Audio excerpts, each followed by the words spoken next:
بسم الله والصلاة والسلام على رسول الله. إخواني، هذا أخونا في الله باكستاني الجنسية امتياز خان، قدم للسعودية تقريبا وجلس في السعودية شهرين، وقدر الله عليه حادث مروري وصار متسبب في الحادث، وتوفى الشخص الثاني الله يرحمه ويتغمد بواسع رحمته.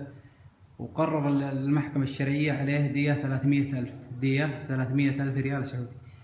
طبعا اخوانا زي ما انتم عارفين تو جاي السعودية، ما مستحيل انه يجمع المبلغ هذا، لكن طلب مني اني اسوي له مقطع وانشره لعل الله سبحانه وتعالى يسخر له فاعل خير ويسدد عنه. طبعا الشخص موجود عندنا في مرور البكيرية في القصيم. للتواصل معه عن طريق المرور او قسم الحوادث او جوال اخونا امتياز اللي هو هذا هو. والرسول صلى الله عليه وسلم يقول: من نفس عن مؤمن كربة من كرب الدنيا نفس الله عنه كربة من كرب يوم القيامة، وصلى الله عليه وسلم. إذا أنك ما تقدر، أقل حاجة أنك تفعلها نشر المقطع، والدال على الخير كفاعله. السلام عليكم ورحمة الله وبركاته.